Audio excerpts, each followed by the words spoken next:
Hi guys, હું આજે મરચાનો છોડ બતાવું.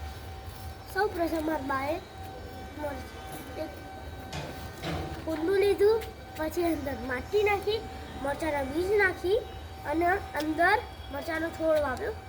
છોડ વાવી ગયો અને ફૂલ આવ્યા એટલે મરચાં થયા, ઘણા બધા થયા છે. બતાવું જુઓ.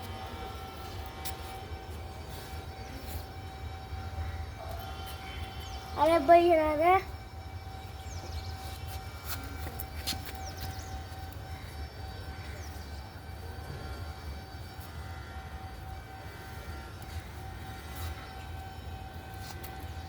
પછી આગળ આવીશું ટામેટાના છોડ ઉપર.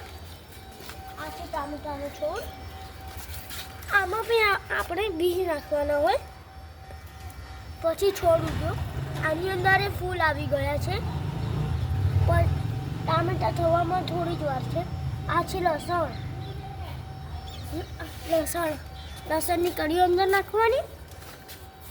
પછી ઉપરનું આ ઉપર એના પાંદડા સુકાઈને ત્યાં સુધી અને અંદરનું અંદર રહેવા દેવાનું. પછી મરચાં નીકળી જશે. આ છે બારમાસીનો છોડ. બારમાસીમાં વ્હાઈટ કલરના ફૂલ આવે. બારમાસીમાં વ્હાઈટ કલરના ફૂલ આવે. આની અંદર પહેલાં આપણે બજારમાં છોડ મળે ને એ નાખવાનો હોય. આ છે રાતરાણી. આની અંદર બી ફૂલ આવે. આનો છોડ ખરીદવાનો હોય. આ છે લીમડો. આ તો તમને બધાને ખબર હોય કેવી રીતે ઉગે. અને આ છે મોસલ્લી. આની અંદર બી છોડ હોય.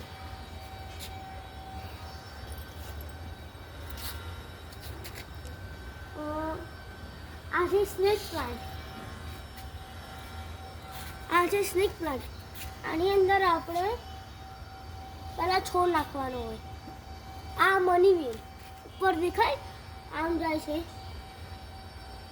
એ, અને ગુજરાતીમાં ધનવેલ કહેવાય. પછી